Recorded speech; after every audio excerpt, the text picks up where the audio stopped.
এটা মীর ছেলেটা কিরাম রে? এই নাফিসা এসে দরজা আটকে দ্বীপ বসে রইছে। হ্যাঁ, আমি এত ডাকলাম দরজা খুললো নাই, হয়েছে কি কদি? কি আর হবে, ওদের ছেলে পছন্দ হয় নাই। ছেলে পছন্দ হয় নাই কেন? ছেলে তো জুয়েল, ইরাম টাকা পয়সার মালিক ছেলে খুঁজে আর কোয়ানে পাবো? ভাই, তোমার ভিতরে কিন্তু একটা বিশেষ উপাদান আছে। কি উপাদান কদিনই? ছোট লোক কি উপাদান? তুই আমার মধ্যে ছোট লোকের কি পাইছিস? চুপ থাকো তো। ফুপু, এত অস্থির হয়েও না, তোমার মেয়ে কিন্তু একটা। হইছে। নাজমা, ছেলের চাচা ফোন করেছিল, নাফিসাকে ওদের খুব পছন্দ হয়েছে। আলহামদুলিল্লাহ। আলহামদুলিল্লাহ ভাইজান। দেখছো, আমাদের নাফিজারে পছন্দ করবি না মানে?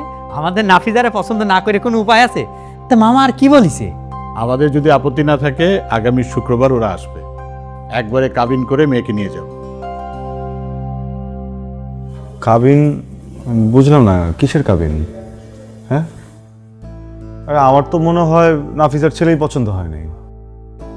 নাফিজার পছন্দ হলেই কি আর না হলেই কি, এরকম সুন্দর ছেলে আর কোয়ানে পাবো? বিয়েটা কি তোমার? হ্যাঁ, সব সিদ্ধান্ত নিজে নিজে নিতে যাও কেন?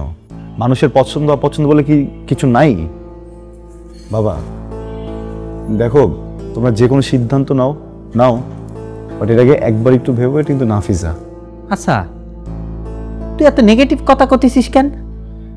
নেগেটিভ কথা বলতেছি বিকজ এটা তোমার অফিসের ফালতু ওষুধ মানুষকে গছায় দেয়া না।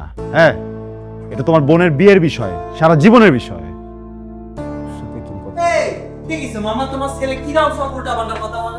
আচ্ছা, নাফিসা কই? কই আর থাকবে, আইসে দরজা বন্ধ করে বসে রইছে। এত ডাকলাম আসলো না, ঢং বাড়িছে তোমার ভাগ্নি। ওমা, ছেলে কিন্তু পছন্দ করিছে, যেমনি হোক বিয়েটা দিতেই হবে। হো, আইসি বিয়ে দিতি, মাইয়ে বিয়ে দিয়েই তারপর যাব।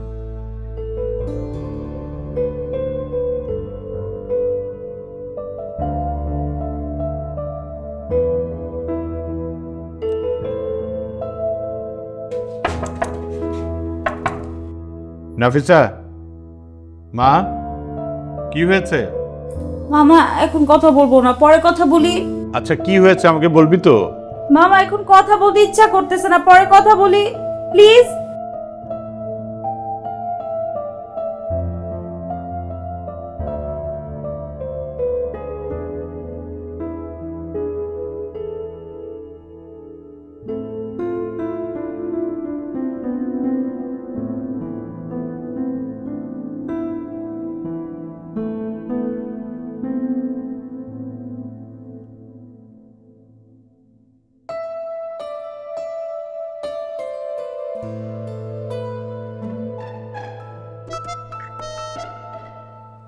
কিরে, কি করিস? প্রবলেম কি তোমার? আসছো, একটা আওয়াজ দিব না? থাক, আর ভদ্রতা করতে হবে না। শোন, তোরা যে ছেলে দেখতে গেলি কেমন লাগলো? সত্য তো বলবো? সত্যিটাই তো বলবি।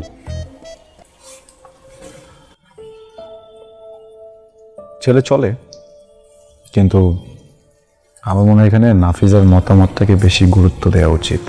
হ্যাঁ, বিয়েটাতেও করবে, সংসারটাও করবে, আমাকে জিজ্ঞেস না করে আমার মনে হয় তুমি ওর কাছে যাও। ও, আরেকটা বিষয়, ফুপু আর ভাইয়া কিন্তু বেশি বাড়াবাড়ি করছে। ওরা যেভাবে ভাবে ওইভাবে ভাবলে কিন্তু জীবন চলে না। সো তুমি ওদের সাথে জোয়ারে গা ভাসিও না প্লিজ। বুঝতে পারছি। আচ্ছা চল, খেতে চল। যাবো, আসতেছি, একটু যাবো। শোন, আমি অনেক কষ্ট করে বড় হয়েছি, পড়াশোনা করেছি, ক্যারিয়ার করছি, তারপরে তোর মায়ের সাথে আমার বিয়ে হয়। তার অনেক পরে তুই এসছিস। তোর এই যে ফুসফুসটা আছে না, এটা কিন্তু আমার। তুই যে সিগারেট খাচ্ছিস, ফুসফুসটাকে জ্বালাস, আমার লাগে, জলে। চল, আর বসে থাকতে হবে না, খেতে চল। কোথায় যে কি বলা উচিত এই বিষয়টাই বোঝো না। মা যাওয়ার পর থেকে তুমি বের হয়ে গেছো বাবা।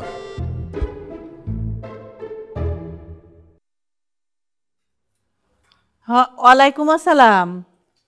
ও বাবা, কেমন আছো তুমি? ভালো আছো? আমার শরীর দেও আর ভালো থাকে না, বোঝো না, বুড়ো হয়ে গেছি। হ্যাঁ, ওই যে নাস্তা করতেছে। এই নাও, কথা কও। আরে, চলে আসবো করেছি।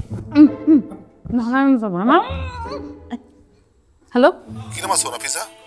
ভালো। ভালো আছেন? কালকে যাবার পর তো আর খোঁজ খবর নিলা না। আমি তো তোমার মধ্যে ডুবে গেছি। কি লজ্জা পাতিস? মামা মামা মামা মামা আমি এই বেটার সাথে কথা বলতে পারবো না, আমার জোর করে না মোবাইলটা ধরে দিছে। আমি কি হইতেছে এগুলো আমার সাথে? কি হয়েছে? কার সাথে কথা বলছি? আরে জুলহাস ফোন করেছিল, এরকম চিল্লে উঠেছে, তারপরে ফোনটা কেটে দিছি। কিরকম কথা কও তো ভাইজান? মা, এই বেটার কথাবার্তা ঠিক ঠিকানা নাই, তুমি জানো না। আমি কেন বেটার সাথে কথা বলবো বলো তো মামা? এই এত ঢং করতেছিস কিসের জন্য? একটু কথা কলে কি হয় মামা, কম তো। ভাই আমি কিন্তু তোমার সাথে কথা বলতেছি না, তুমি চুপ করো। হ্যাঁ মামা, নিষেধ করো কিন্তু কথা বলতে আমার সাথে। আমার কিন্তু মেজাজ খুব খারাপ আছে। দেখেছেন মামা কেমন চ্যাং চ্যাং করে কথা বলে? সুলতান চুপ থাক, নাজমা তুমি চুপ থাকো, আমি দেখছি। আর দেখো ভাইজান, একটু বুঝো। মা, নাস্তা করবা? তুই কর।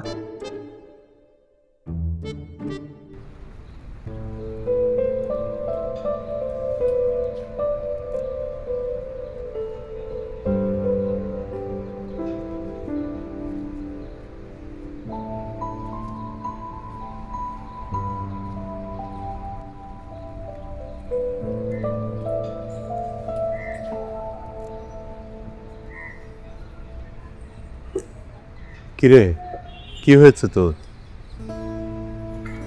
কিছু হয় নাই। শোন, আমি কিন্তু তোর মা বা সুলতান ভাই না।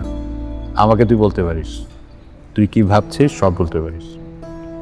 আমি কিছু নিয়ে চিন্তা করতেছি না মামা। কেন, ছেলে পছন্দ হয়নি? বলছি তো মামা। মামা আর কেউ না বুঝুক, তুমি তো বুঝবা না। কিন্তু সবকিছু মিলিয়ে তো পাবি না মা। আমি কি তোমাদের কাছে এতই বোঝা মামা যে আমাকে বিদায় করতে পারলেই তোমরা বাঁচো? আরে না, তুই এমন ভাবছিস কেন? সেরকমই তো মনে হচ্ছে। শোন, ছেলেটার আচার আচরণ খুবই সহজ সরল, আর ছেলেটা খুবই ভালো। তুমিও বলতেছো এই কথা, আমি তোমার কাছে এটা আশা করিনি মামা। নাফিসা, পাটামি করিস না, মাথা ঠান্ডা রাখ। ঠান্ডা রাখো।